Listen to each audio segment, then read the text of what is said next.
اللہ اکبر. اس وقت چاند کے چاروں طرف گولائے میں ایک حالہ بنا ہوا ہے اور عجیب و غریب قسم کا حالہ ہے.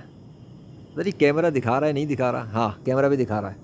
یہ رہا. یہ حالہ الگ ہی نظر آئے گا کیمرے پہ بھی، لیکن اتنا کلیئرٹی کے ساتھ نہیں جو میں دیکھ رہا ہوں اپنی آنکھوں سے. ایک گول دائرے نے چاند کو گھیر کے رکھا ہوا ہے. اگر کوئی لاہور شہر میں آج کی تاریخ پر، ٹائم بھی بتا دیتا ہوں، 8:27 ہو رہے ہیں، 29 جنوری 2026. اگر آج کی رات میں کوئی لاہور شہر میں دیکھے گا چاند کی طرف، تو چاند کے چاروں طرف ایک حالہ بنا ہوا ہے جس نے چاند کو گھیر کے رکھا ہوا ہے. ایسا لگ رہا ہے چاند ایک شیلڈ کے اندر ہے اور ادھر ستارے بھی ہیں اور حالہ اس کو کور کر رہا ہے. دوسری مزے کی بات یہ کہ دیکھا جا سکتا ہے کہ آج کوئی بادلوں کا سسٹم ایکٹیویٹ نہیں ہوا ہوا. کوئی بادل آنا جانا نہیں کر رہے چاند کے اطراف میں. کل ایسا ہو رہا تھا کیونکہ کل ایک اسپیشل دن بھی تھا.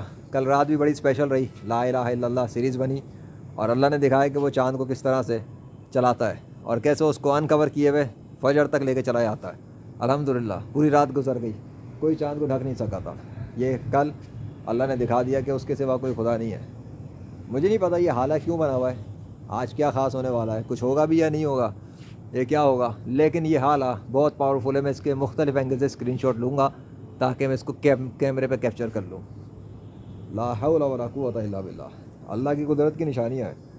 وہی ہے کریٹر آف کلاؤڈس اور وہ اپنی قدرت کی نشانیاں عجیب عجیب انداز میں ڈیمونسٹریٹ کر رہا ہے کہ وہ جو چاہے کر سکتا ہے. تھینک یو سو مچ. میں تو مانتا ہوں آپ کر رہے ہیں یہ، اور یہ فیکٹ بھی آپ نے کریٹ کیا ہے، بلکہ خود ہی کریٹ کیا ہے. یہ تو میں نے اس طرح سے عام طور پر تو دیکھا نہیں ہے. عجیب و غریب. ایسا لگ رہا ہے چاند کے چاروں طرف ایک بڑا چاند بنا ہوا ہے. خیر اینی وے دیکھ لو، وٹنس کر لو لاہور شہر والوں. کیا پتہ میڈیا والے بھی اگر نوٹ کر لیں تو اس کی خبر دیں کہ آج لاہور شہر میں چاند کے اطراف میں ایک نور کا حالہ دیکھا گیا. لیکن یہ آیا کیوں ہے اور یہ کیا ہے، اس کی وجہ کیا ہے، یہ اللہ کے سوا کوئی اور نہیں جانتا. لا الہ الا اللہ محمد رسول اللہ صلی اللہ علیہ وسلم. Thank you Allah.